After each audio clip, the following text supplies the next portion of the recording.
Assalamualaikum warahmatullahi wabarakatuh. Selamat datang di channel YouTube Bisikan Tengah Malam, tempat di mana kisah-kisah horor paling kelam, paling tabu, dan paling menyeramkan dari seluruh penjuru Nusantara kami bisikan untuk kalian. Jangan lupa tekan tombol subscribe dan nyalakan loncengnya agar kalian tidak ketinggalan kisah-kisah kelam selanjutnya. Malam ini kami akan membisikkan kisah mengerikan dari Pekalongan tentang pesugihan seorang bos batik yang selama 2 dekade menukar kehidupan dengan tumbal manusia. Inilah tumbal batik, pesugihan pantai utara Ibu Sera. Bersiaplah. Assalamualaikum warahmatullahi wabarakatuh. Malam ini aku akan membisikkan sebuah kisah dari kota Batik, Pekalongan, tentang seorang wanita, seorang istri, seorang pedagang yang memilih menukar belas kasih dengan kutukan paling mematikan yang pernah menyelimuti kain batik warisannya. Namanya Ibu Sarah, umurnya 40 tahun, dan ia bukan orang jahat, tapi cinta pada usaha bisa membutakan segalanya, termasuk harga sebuah nyawa manusia. Aku ingat betul, 15 tahun lalu, toko batik milik Ibu Sarah hanya lapak kecil di pojok Pasar Grosir Setono, Pekalongan. Dia dan suaminya, Pak Budi, menekuni usaha batik turun-temurun. Tapi zaman berubah, batik printing dari luar kota menjamur, harga murah, motif instan, dan persaingan jadi gila-gilaan. Pembeli makin sepi hari demi hari. Ibu Sarah duduk di depan kiosnya, menyapu lantai yang makin berdebu, sementara toko sebelahnya, yang baru berdiri setahun, sudah pakai AC dan menerima pesanan online ke luar negeri. Pak Budi mulai sering termenung. Uang sekolah anak mereka nunggak, cicilan ruko menumpuk, sampai akhirnya datanglah seseorang, namanya Bu Sumi, tetangga lama yang dulu sempat jualan batik juga. Tapi sekarang hidupnya berubah drastis. Mobil barunya mentereng, bajunya harum mahal, dan jari-jarinya penuh emas. Ada cara cepat syarat, katanya sambil menyeruput teh hangat di dapur rumah Bu Sarah. Apa? Bu Sumi menatap tajam. Kalau kamu siap, kamu bisa ke Pantai Wonokerto. Ada seseorang yang bisa bantu, tapi kamu harus siap bayar harga. Waktu itu Bu Sera belum langsung percaya, tapi malam setelah pertemuan itu, ia mimpi one. Ada kain batik sepanjang jalan yang menggulung tubuhnya, menutupi wajahnya. Lalu ada suara wanita dari dalam laut berbisik, "Berikan 1 untukku tiap tahun, maka ku tolong kau selama 20 tahun." Bu Sera bangun sambil terengah-engah di sisi tempat tidur. Pak Budi juga bermimpi buruk tentang ombak hitam yang menelan pasar. 2 hari kemudian, mereka berdua datang ke Pantai Wonokerto. Pagi masih gelap, angin laut dingin menggigit kulit. Mereka membawa sesajen, kain batik buatan sendiri, tumpeng kecil, dan rambut mereka masing-masing yang dipotong sehelai. Bu Sumi sudah menunggu, mengenalkan mereka pada seorang kakek tua yang dipanggil Mbah Bekel. Matanya putih, tanpa bola mata, kulitnya keriput seperti akar pohon bakau. Mbah Bekel hanya bertanya satu hal, siap menukar rezeki dengan tumbal? Tanpa suara, Bu Sarah mengangguk. Malam itu, perjanjian dilakukan di tengah lingkaran pasir basah, di depan api yang menyala tanpa kayu. Mereka membaca mantra yang membuat udara terasa seperti tak bisa dihirup. Besok paginya, seolah keajaiban terjadi. Tiba-tiba, ada rombongan dari Jakarta yang masuk ke kios kecil Bu Sarah, memborong kain hingga ratusan potong. Lalu, ada influencer lokal yang memposting batik Bu Sarah sebagai produk UMKM unggulan. Dalam waktu 3 bulan, lapak kecil itu berubah jadi toko besar di pinggir jalan utama Pekalongan. Logo barunya elegan, kainnya disebut motif pembuka rejeki. Bahkan, wartawan lokal sempat meliputnya. Tapi, ada syarat. Setiap tahun, Bu Sarah harus memberi sedekah pada satu orang yang ia pilih sendiri. Seseorang yang terlihat butuh, lemah, miskin, dan orang itu harus diberi makan, pakaian, atau uang langsung dari tangan Bu Sarah sendiri. Dan setelah itu, orang itu akan mati. Tumbal pertama adalah seorang nenek, penjual bunga keliling. Bu Sarah memberinya nasi bungkus dan uang Rp50.000 saat lewat di depan tokonya. Seminggu kemudian, nenek itu ditemukan mati di selokan belakang pasar. Orang-orang bilang karena usia, tapi tubuhnya pucat dan di lehernya ada bercak hitam seperti motif batik yang belum dicelup. Bu Sarah gemetar saat tahu itu.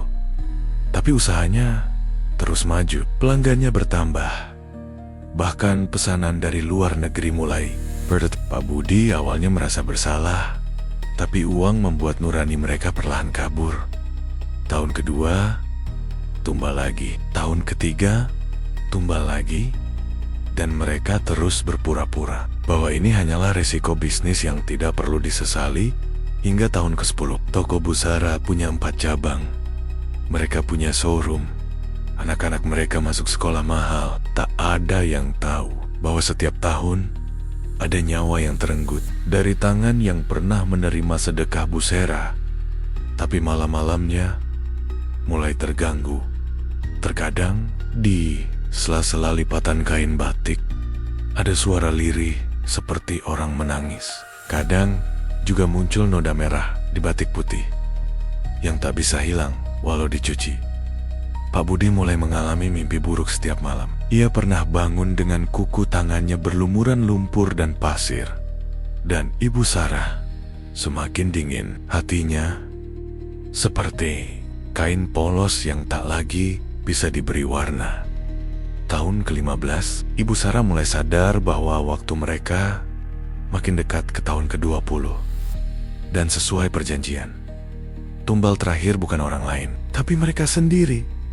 Apakah ini harga yang pantas untuk sebuah toko batik yang ramai? Apakah rezeki yang dicari harus dibayar dengan arwah yang menderita?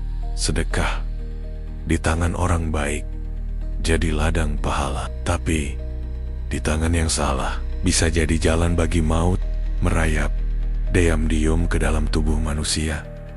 Ibu Sarah tahu itu, tapi tetap saja setiap tahunnya ia berdiri di balik etalase toko batik barunya, memilih siapa yang akan ia beri rezeki. Padahal itu bukan pemberian, itu adalah hukuman yang dibungkus senyuman. Tahun ke-16, pesugihan. Usaha Bu Sarah makin besar. Kini ia punya pabrik kecil sendiri dan puluhan karyawan dipekerjakan untuk mengejar pesanan dari luar negeri. Kain-kain batiknya dijual sampai ke Malaysia dan Jepang. Orang-orang menyebut Bu Sarah inspirasi perempuan pengusaha Pekalongan. Mereka tak tahu bahwa setiap Senin Kliwon ada satu nyawa yang akan dipilih lewat ritual kecil di ruang belakang toko. Ruang itu terlihat seperti tempat menyimpan stok, padahal di bawah ubinnya ada bak pasir basah yang selalu ditaburi bunga 7 rupa dan air laut yang dibawa sendiri dari pantai utara. Tahun itu, korban tumbal Gemina 16 adalah seorang pemuda pengamen jalanan. Tubuhnya kurus, rambutnya keriting, suaranya sumbang saat menyanyi. Suatu sore, dia berdiri di depan toko Bu Sarah sambil menyanyikan lagu Bengawan Solo. Orang-orang lewat, tak peduli. Tapi Bu Sarah menghampirinya dan memberinya sebungkus nasi padang dan selembar uang 50.000. Senyumnya lebar. "Terima kasih Bu," katanya sambil menunduk dalam. 5 hari kemudian, tubuh pemuda itu ditemukan di kolong jembatan dengan posisi tubuh melingkar seperti motif batik kawung. Mulutnya terbuka dan di dalamnya polisi menemukan sobekan kain batik motif parang rusak. Motif yang hanya diproduksi oleh pabrik milik Bu Sarah. Masyarakat mulai berbisik, terlalu banyak kebetulan. Orang-orang yang mati semuanya pernah terlihat menerima sesuatu dari Bu Sarah. Bahkan Ada satu ibu-ibu pasar yang sempat mengeluh, "Saya nggak berani nerima apa-apa dari Bu Sarah. Soalnya teman saya 2 minggu lalu nerima roti darinya. Besoknya keserempet truk sampai mati." Tapi tak ada yang berani menuduh langsung. Reputasi Bu Sarah terlalu besar. Ia sering muncul di televisi lokal, menyumbang untuk masjid, jadi donatur acara sekolah, dan bahkan aktif dalam kegiatan UMKM. Tapi di balik semua itu, ada daftar hitam yang ia simpan dalam buku kecil dengan nama-nama yang sudah ia beri sedekah. Dari daftar itu, hanya satu nama yang akan ia lingkari setiap tahun. Dan ia tahu yang dilingkari pasti akan mati. Namun, tidak semua tumbal berjalan mulus. Tahun ke-17, Bu Sarah mencoba memberikan sedekah pada seorang buruh pabrik tua bernama Pak Min. Ia memberi Pak Min sebungkus sembako dan amplop berisi uang. Tapi 2 minggu berlalu, Pak Min masih hidup. 3 minggu masih sehat. Sampai akhirnya Pak Min mendatangi toko Bu Sarah dan berteriak histeris, "Bu, tolong ambil lagi sedekahnya. Saya nggak bisa tidur. Saya mimpi batik terus. Saya dililit kain. Saya dicekik sama orang tanpa kepala." Orang-orang menganggap Pak Min gila. Tapi Bu Sarah tahu pesugihan mulai retak. Penunggu laut tidak terima jika tumbalnya tidak tewas tepat waktu. Malam itu, Bu Sarah melakukan ritual darurat di ruang belakang toko. Ia membaca mantra dengan suara gemetar.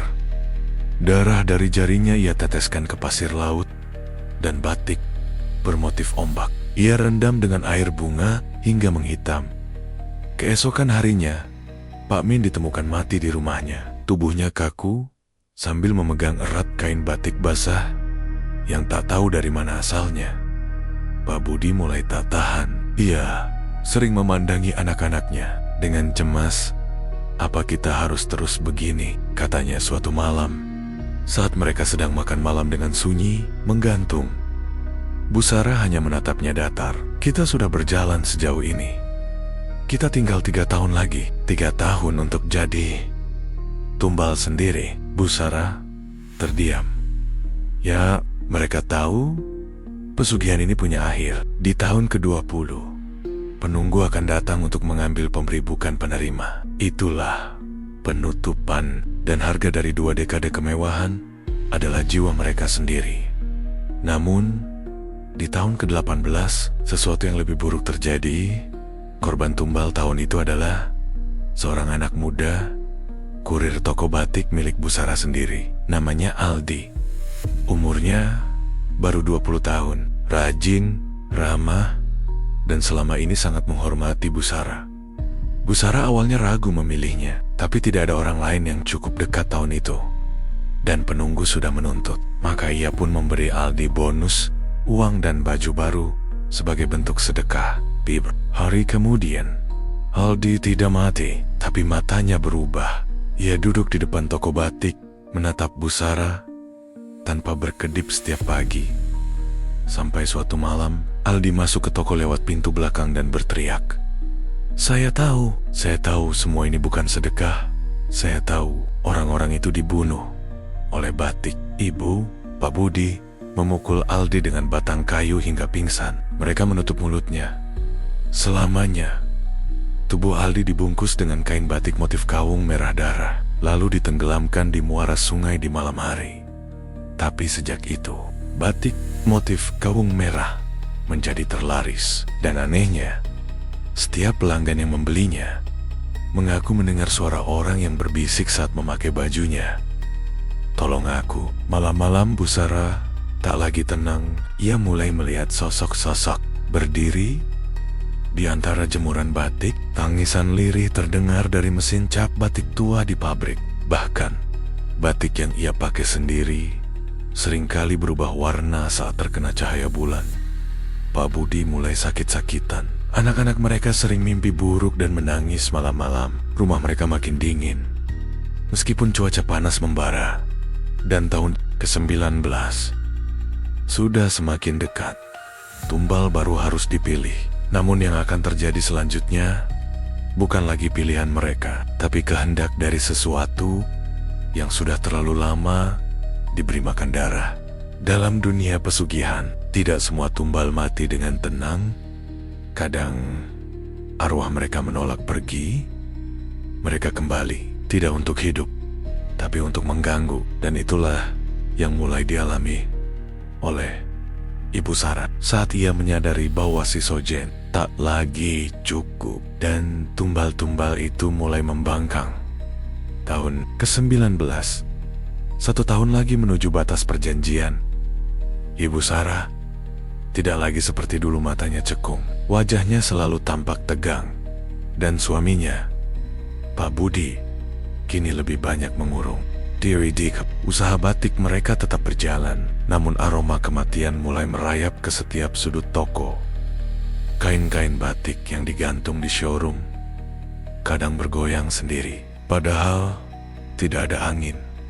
Dan yang lebih mengerikan, suara-suara mulai muncul dari dalam kain, bukan hanya oleh Bu Sarah, tapi juga karyawan, Bu. Tadi saya dengar ada suara nangis dari rak batik motif kawung, Bu.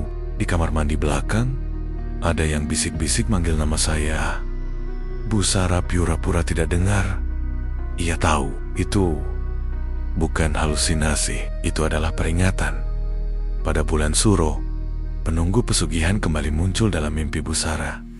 Kali ini, tidak lewat laut, tapi dari dalam pabrik. Ia melihat kilauan kain batik memanjang seperti ular. Lalu dari dalamnya, keluar sesosok wanita tanpa wajah, memakai selendang batik parang rusak. Wanita itu berkata, "Waktumu tinggal 1, berikan tumbal terakhir tahun ini. Setelah itu, kau dan lelaki itu akan menjadi milikku." Ibu Sarah terbangun sambil menjerit. Pak Budi hanya memeluknya, tapi tubuhnya juga gemetar. Ia juga melihat mimpi yang sama. Keduanya sadar, tahun ini ritual harus sempurna. Kalau tidak, kutukannya akan datang lebih cepat dari waktu yang dijanjikan. Tumbal tahun ke-19 akhirnya ditentukan. Seorang karyawan baru bernama Yuli, gadis usia 22 tahun, lugu, pendiam, anak perantauan dari Sragen. Ia rajin bekerja dan sering pulang paling akhir karena membersihkan lantai showroom. Suatu malam, Bu Sarah memanggilnya ke belakang dan memberinya bingkisan, sepatu baru, dan selembar uang ratusan ribu. "Ini sedekah kecil, Yul, buat kamu, kerja bagus." Yuli menunduk, terharu. "Terima kasih banyak, Bu." Malam itu, Bu Sarah langsung melakukan ritual di ruang bawah toko. Ia meneteskan darah ayam hitam di atas potongan kain batik yang Yuli jahit minggu lalu dibakar bersama bunga kamboja. Namun, 3 hari berlalu, Yuli tidak mati. Malah sebaliknya, ia tampak makin sehat. Wajahnya lebih cerah. Ia tidak sakit, tidak kerasukan, tidak ada tanda-tanda kematian seperti tambal-tambal sebelumnya. Minggu berikutnya terjadi keganjilan. Kain batik motif buatan Yuli yang seharusnya belum diluncurkan tiba-tiba muncul di pasar gelap dan terjual habis dalam semalam. Motifnya disebut-sebut bisa menyembuhkan orang sakit, bahkan membawa keberuntungan. Orang-orang berebut. Bu Sarah bingung. Motif itu seharusnya tidak boleh keluar. Kain itu semestinya digunakan untuk ritual, bukan dipakai sembarang orang. Dan malam itu, Bu Sarah mimpi buruk lagi. Ia melihat showroom batiknya terbakar. Tapi bukan api yang membakar, melainkan lembaran batik yang hidup, melilit toko seperti makhluk lapar. Di tengah-tengah api, Yuli berdiri, tapi matanya hitam penuh dan kulitnya bermotif parang rusak. "Saya bukan tumbalmu, Bu.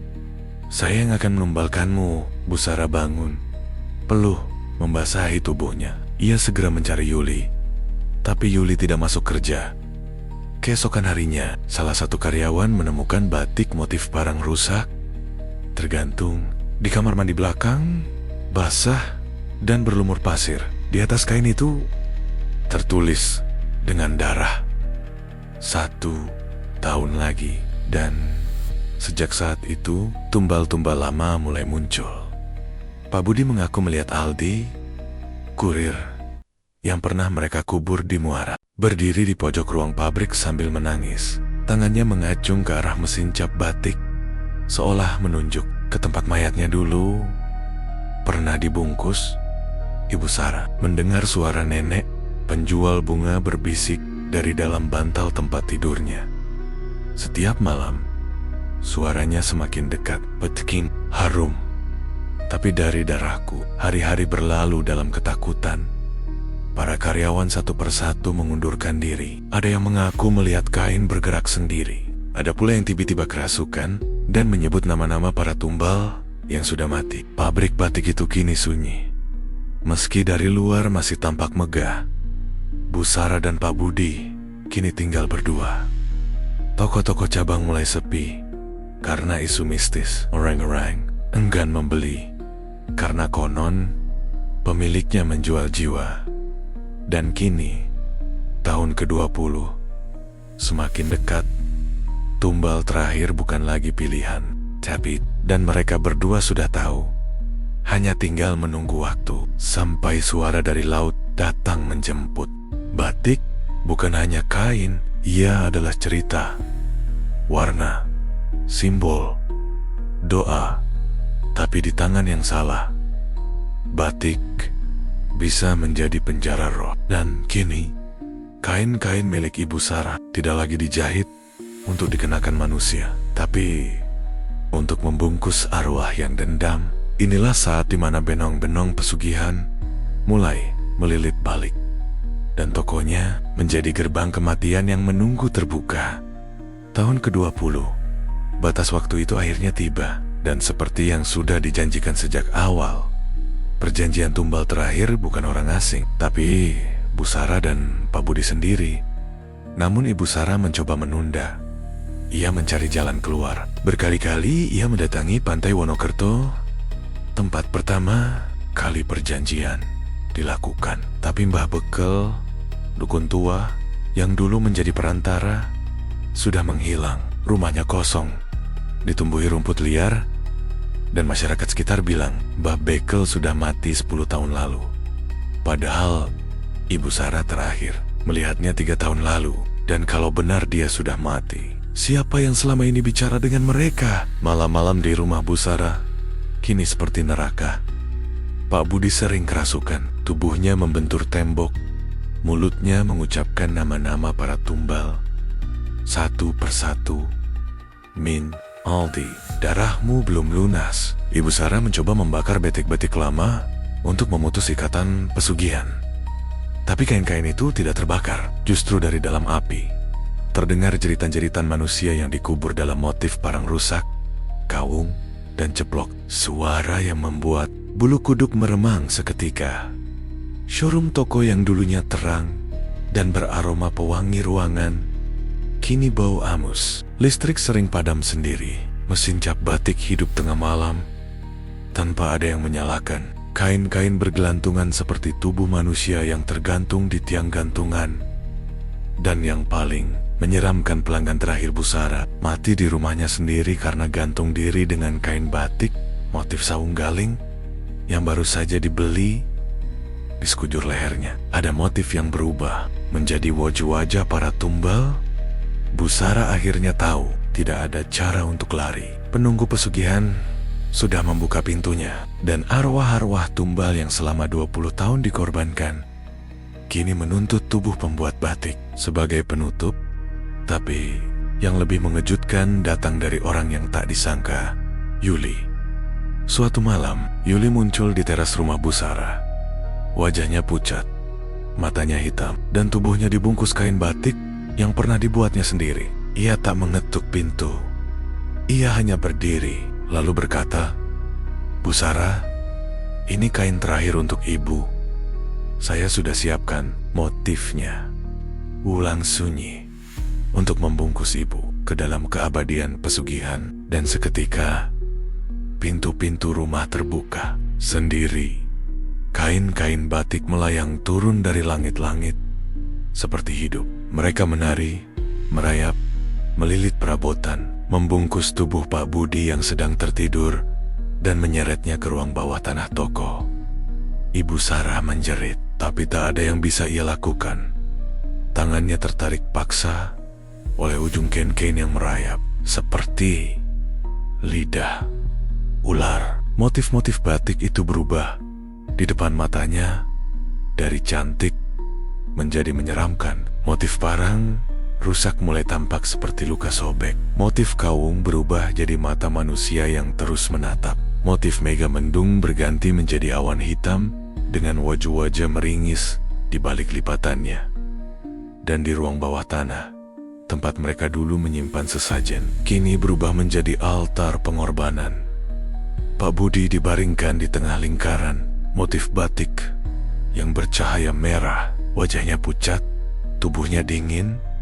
Ibu Sarah dibawa ke tengah ruangan itu. Yuli berjalan perlahan ke arahnya, memegang sepotong kain batik putih polos. "Bu, ini kain terakhir, tapi bukan untuk dijual. Ini untuk menutupi tubuh ibu agar tenang dalam perut laut." Suara Yuli, bukan suara manusia biasa, terdengar seperti gema dari perut bumi. Lalu, kain itu perlahan dililitkan ke tubuh Bu Sarah. Dan saat kain menutupi matanya, semua gelap. 3 hari kemudian, mayat Pak Budi ditemukan tergeletak di ruang bawah toko. Tubuhnya tidak membusuk, justru mengering seperti dijemur di bawah matahari selama berminggu-minggu. Di dadanya tertempel sehelai kain batik putih polos bertuliskan darah. 20 tumbal, lunas. Kini pengikat diikat, rezeki ditutup, gerbang ditutup. Tapi kain ini akan terus mencari jiwa baru. Dan Ibu Sarah tidak pernah ditemukan. Ada yang bilang ia terjatuh ke laut. Ada pula yang percaya tubuhnya kini bersemayam di balik salah satu motif batik terkutuk yang masih beredar di pasar gelap hingga hari ini. Tak ada kesepakatan dengan iblis yang tak berujung pada bayaran. Pesugihan bukan jalan pintas, tapi jalan menuju kubur yang panjang dan gelap. Tapi terkadang yang mati bukan hanya manusia. Terkadang warisan kutukan itu bisa hidup di barang yang ditinggalkan. Dan dalam kisah ini, warisan itu adalah sehelai kain batik yang tak pernah benar-benar mati. Setelah kematian Pak Budi dan menghilangnya Bu Sarah, toko batik itu tutup permanen. Polisi hanya menemukan satu mayat dan tidak ada bukti pembunuhan. Kasus ditutup sebagai kejadian ganjil. Warga sekitar percaya bangunan itu dikutuk. Tidak ada yang berani membelinya, bahkan dengan harga murah sekalipun. Namun, yang tidak diketahui banyak orang adalah kain-kain batik peninggalan Bu Sarah masih beredar. Tidak semua dibakar atau dibuang. Beberapa motif langka yang dibuat dalam edisi terbatas justru diburu kolektor. Ada motif parang rusak laut selatan, kawung berdarah, hingga ceplok arwah. Dan yang paling dicari adalah motif ulang sunyi. Motif terakhir yang dibuat oleh Yuli, asisten yang konon sudah tidak manusia lagi. Konon kain wulang sunyi hanya ada satu helai. Motifnya tidak seperti batik biasa. Sekilas tampak seperti ombak dan angin laut. Tapi jika diperhatikan dari sudut tertentu, akan terlihat wajah-wajah kecil tersembunyi menjerit, meringis, dan menangis. Beberapa tahun setelah toko tutup, seorang kolektor dari Jakarta membeli kain itu dari pasar gelap. Ia menyimpan kain tersebut dalam ruang kaca, berharap bisa menjualnya lebih mahal ke luar negeri. Tapi sejak saat itu, kolektor tersebut mengalami gangguan. Ia mulai mendengar suara di malam hari dari dalam lemari kaca. "Lepaskan aku." Sakit, dingin, gelap. Istrinya melihat sang suami duduk berjam-jam di depan kain, seperti terpaku. Matanya kosong, mulutnya komat kamit. Hingga suatu pagi, kolektor itu ditemukan tewas tergantung di dalam galeri pribadinya. Lehernya dililit kain batik ulang sunyi. Dan di dinding ada satu kalimat tertulis dengan darah. Batik ini belum selesai. Kain ini masih haus. Cerita tidak berhenti di sana. 2 bulan kemudian, kain yang sama dijual kembali di forum online kolektor antik. Tidak ada yang tahu siapa yang menjualnya. Tapi satu hal yang pasti, setiap pembeli kain tersebut tidak akan hidup lebih dari 40 hari setelah memilikinya. Dan selalu ditemukan dalam keadaan terbungkus kain, seperti mayat dalam kafan, dengan corak batik yang tidak bisa dihilangkan dari kulit. Warga Pekalongan mulai mempercayai satu hal: pesugihan Busara tidak mati bersamanya. Toko batik itu sekarang jadi bangunan kosong. Tapi di malam-malam tertentu, warga mengaku melihat bayangan seorang wanita memakai kain batik berjalan perlahan dari teras ke dalam ruang pabrik. Dan dari dalam showroom kosong, kadang terdengar suara mesin cap batik yang hidup sendiri. Tak ada listrik, tak ada manusia, tapi motif-motif batik terus tercetak dalam alam yang tak kasat mata. Dan menurut cerita dari penjaga pantai setempat, kadang saat laut sedang pasang dan angin selatan bertiup kencang, ada kain putih yang melayang dari arah tengah laut, mendarat di pasir, lalu menghilang begitu disentuh. Kain itu basah dan dingin, dan selalu ada motif baru di permukaannya. Motif yang belum pernah dibuat manusia manapun. Motif tumbal. Inilah akhir dari kisah pesugihan batik Pekalongan. Tapi, apakah benar sudah berakhir? Karena selama masih ada orang yang percaya bahwa rezeki bisa dibeli dengan darah, maka pesugihan akan terus hidup dalam bentuk yang tak kita duga. Kadang di makanan, kadang di warung, dan dalam kisah ini, di kain batik. Terima kasih telah mendengarkan kisah tumbal batik pesugihan Pantai Utara Ibu Sara, hanya di channel YouTube Bisikan Tengah Malam. Jika kalian merasa merinding, jika bulu kuduk kalian berdiri di sepanjang cerita ini, maka jangan lupa subscribe channel ini, like video ini, bagikan ke teman kalian, dan tuliskan di kolom komentar motif apa yang menurut kalian paling menyeramkan jika menyimpan arwah. Sampai jumpa di kisah kelam selanjutnya. Wassalamualaikum warahmatullahi wabarakatuh. Bisikan Tengah Malam, karena tidak semua cerita boleh diceritakan di siang hari.